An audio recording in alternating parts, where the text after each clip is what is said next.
Hey yo, what's poppin'? It's your girl Yo-Yo, and I'm back with a new video. Today I'm gonna be talking about what I wish I knew before going to college. What do I got? I got like 15 tips, things I wish people told me before I went into this show. We're just gonna get right into this video.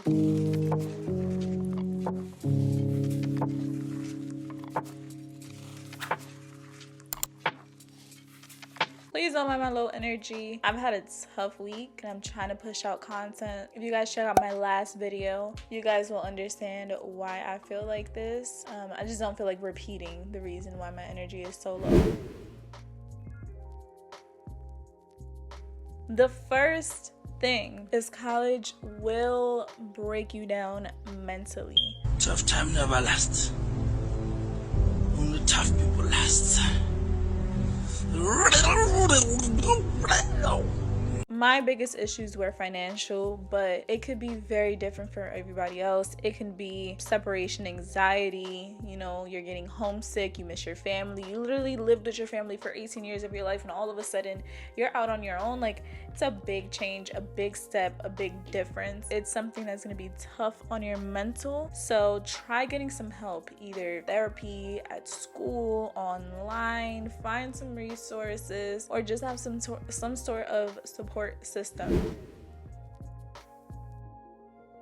You can say no to parties, okay? You don't have to be at every bar, at every party, at every event, at everybody's dorm room, at every game night. What you have to do is prioritize your school work, because you're paying thousands. And there are 20,000 in my debt. Fire! And thousands of dollars, and if not, you're on a scholarship, and if your grades slip, you're gonna lose it. So don't make partying a priority. There's always gonna be another one. Another one. Another one. Another one. Another one. What you need to do is prioritize school. Never ever prioritize your social life before your education, because one little slip up and it goes downhill. You're great. Like, it's so hard to catch up. It's like a snowball effect. It's like, nah. With that being said though, allow yourself downtime. Allow yourself to take breaks. The other side of that is people who are so focused on school and so focused on their grades and their assignments that they don't ever take a break. You need to take a break. If you have a big test coming up and there's a party, study for the test and don't go to that party. The high school drama is not over. Freshman year was so much bullshit. I was like, yo, I thought the high school drama was, no, you're still a teenager. When you get to college, you're in your 18s, you're still in your 19s. Most of you. Oh, I sound like a grown adult, most of you. But you're still a child, and we're not in high school no more. We need y'all to level up emotionally, but just be aware that it's not gonna just click, okay? Like, it's still gonna be hella drama, especially freshman year. If y'all freshman year is lit, I had a very lit freshman year, but with lit freshman years also come a lot of high school type of drama. Hooking up is very easy, but so is heartbreak. Oh my god, I don't even know how many times I got my heart broken. I don't know how many times I got torn down, beat up in my freshman year of college, and now I'm a savage. Now it's so hard to date now because I don't have a heart. I don't have a heart left. Like, I thought high school was gonna be tough. College broke me down. My biggest thing when it comes to that, I can make a whole different video on this topic, but just remember that most people come to college to have fun, to experience new things, to experience different people, to experience different sexual stuff that they've never experienced before. A lot of people are actually virgins when they come to college, and they lose their virginity in college. So just don't expect anybody to be trying to settle down in college. It can happen. You can find your soulmate, you can find love, but a good percent of the time people are not willing to settle. People are not emotionally mature enough to do that, especially the guys, because college is just full of possibility. Number 5 didn't really apply to me, but it does to a lot of people. A lot of people came to college without knowing how to do the basic essentials. Literally the day after I moved in, so like I still hadn't set up my dorm yet because I came in late. There was so much traffic. There was a fire. And it wasn't just a basic fire, it was a fire because somebody burnt something in the oven or they left the stove on. It was a fire. And like sprinklers went off and damaged people because people don't know how to operate a stove. So when you come to college, make sure you know how to do your dishes. Make sure you know how to take out the trash. Make sure that you know to take out the trash multiple times throughout the week, or at least once a week. Make sure that you know how to do your laundry. Make sure that you know how to take care of yourself. Make sure that you have some type of home etiquette. Your roommate and your floor mates and your building mates will thank you for that. Yeah. Don't buy textbooks. Now, this obviously doesn't apply to everybody. Some people need fresh textbooks, especially if you got money and you just want the best of the best. But you don't need to buy textbooks like fresh out the box, fresh out the gate. You can rent used textbooks. You only need it for that semester. I don't really know why you would need a textbook longer than for that one semester. You can rent it on Amazon. I've done a lot of rentals that way. It's so easy, so simple. You literally it comes to you and you mail it back. You can rent it at your school bookstore. You can find PDFs online, and sometimes they're free, sometimes they're like $10, but that's compared to like $100 textbook. So you're saving a whole lot of money. Do some research. Mercari, Facebook Marketplace, Facebook groups from your own school. Find, like, people are trying to get rid of these textbooks. Like they need to pass it down to somebody. Number 7 is resources. My most helpful resources were ratemyprofessor.com to find professors when I'm signing up for classes. Sometimes the biggest problems with classes aren't the classes themselves, it was the professors, and you can save yourself so much trouble. I'm pretty sure they have this for every school. If you're a great person, you should also do that for the professors so that the next person signing up for classes can get, that experience as well. But there's literally, they have ratings and they have actual like experiences written down so you can see like other people's experiences for that class. And you will find that there are differences between the teachers.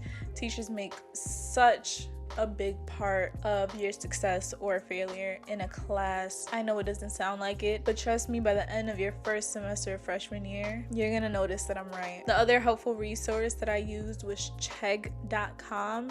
Now there you have like a 14-day free trial or a 30-day, something like that, and then you do have to pay like $15 a month. It's the most worth it. $15 a month. It has all the answers to all the homework, and it's just so much helpful, especially when like you're a procrastinator like me and you need the answers to that homework because you need to bring your grades up. However, try to learn how to actually do the assignments because you're gonna end up failing the class if you're only getting the answers. My suggestion is get all the answers to get the homework correct so you can have the best possible grade, and then you focus on studying for the test or whatever. But make sure you actually understand how they actually show you like step by step how they figured out the solutions for each problem on Chegg. So actually figure out how to answer these problems so that you can actually be successful in the class. I'm not trying to teach y'all how to cheat. I'm just, Also, if you press Command F, I don't know how it works for non-MacBook users, but Command F is a great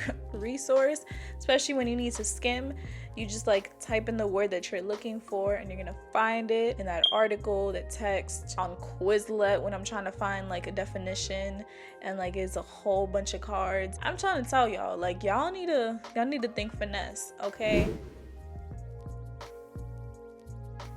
I know it is so easy to stay secluded in your room and rot. Don't be that person. You need to get out your room. I think this goes back to the first one. You need to change the scenery. Even when you're studying, you need to change the scenery. You need to change the vibe. Go out with a group of friends. Just change the way that like you study. Change the people you're around. Change the environment. Go to a bookstore. Go get some food and do some studying out there. Getting fresh air, they actually say, is really good for depression. So get out your room.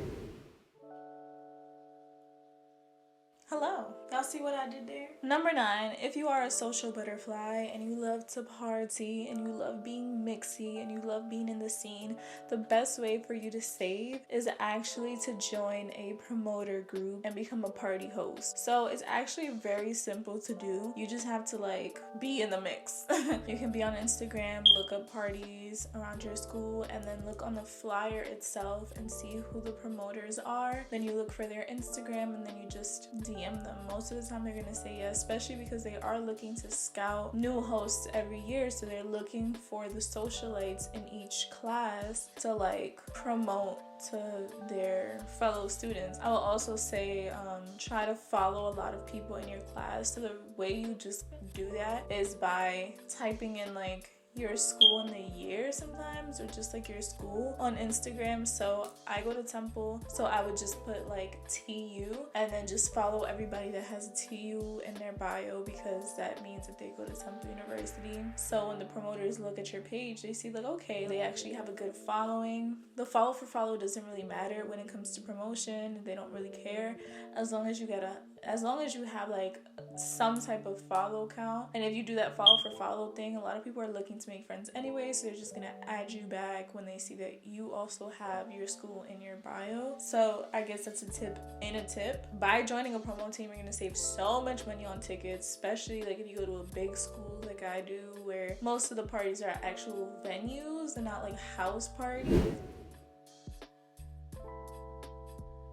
Number 10 is a big one that I need to do better at, but it's using all of your school's resources, like the career center, the library, the tech center, the printers, the scanners, recreational activities, school organizations, events. Like, use these resources. You're paying a ton of money for it, so you might as well use the resources.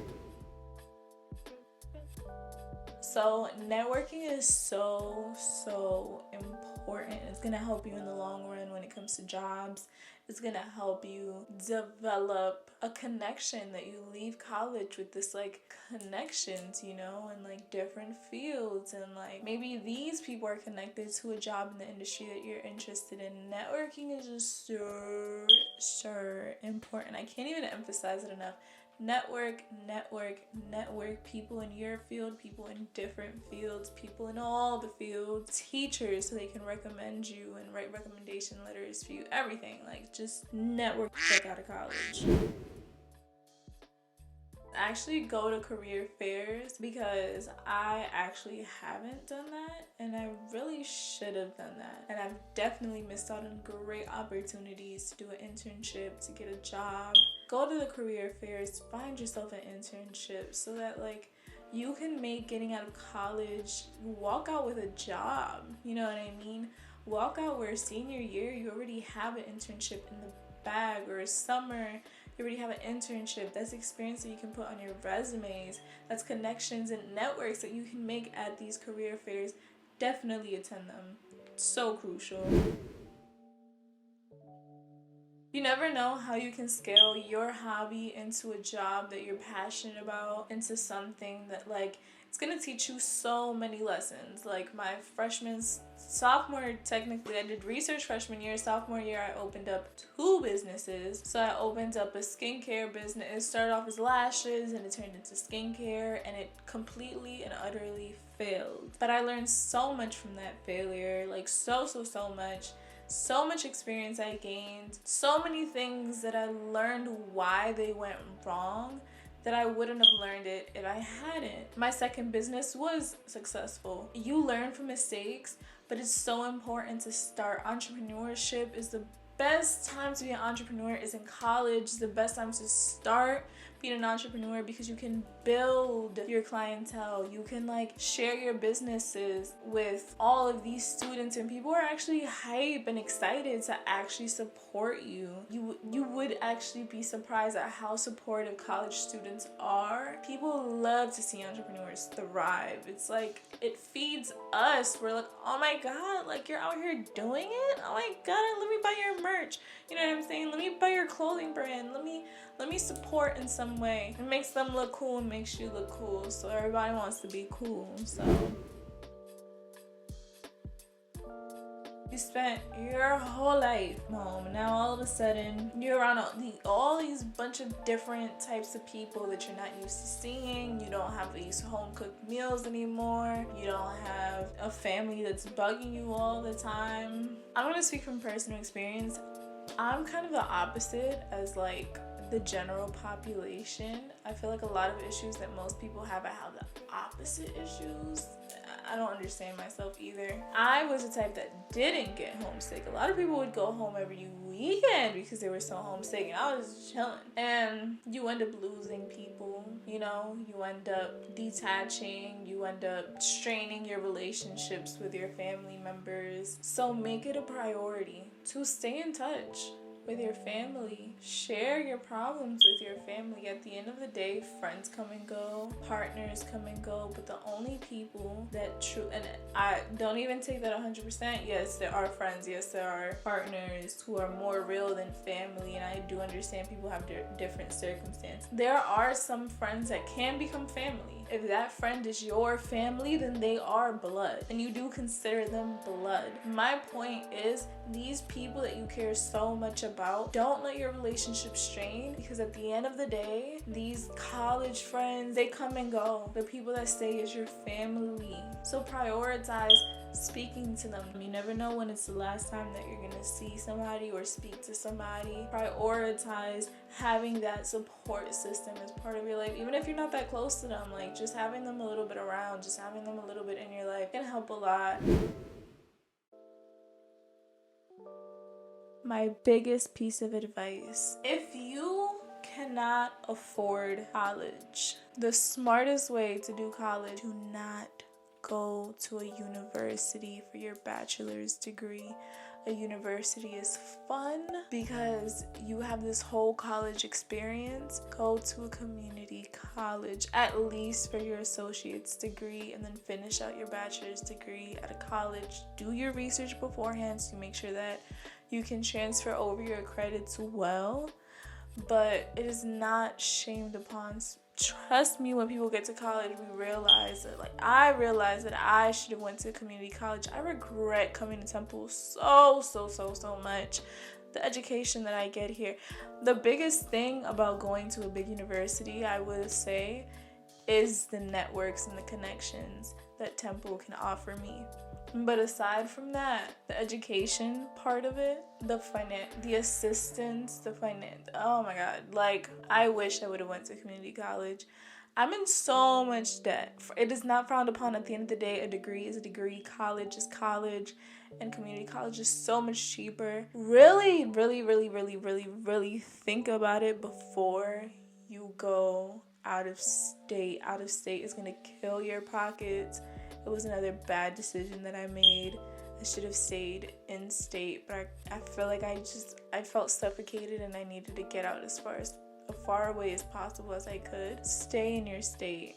College is not all that people make it out to be. It's an extension of high school with adult responsibilities, and you can go to any college and party. Make some online friends with people at the big universities and go party over there once a month or whatever. It's not that deep. You're gonna make amazing friends at whatever college you choose to go to. That's my biggest tip. If you guys have any questions about anything that I said, or any other questions, maybe something that I didn't address, please leave it in the comments down below. Please give this video a big thumbs up. Subscribe to my channel. Turn on the post notifications. I try to post every Tuesday and Thursday on this channel. Thank you guys so much for tuning in. Good luck with your college experience, and I'm gonna catch y'all next time. Peace. I fought tooth and nail for the victory. How I do it is a mystery. They snapping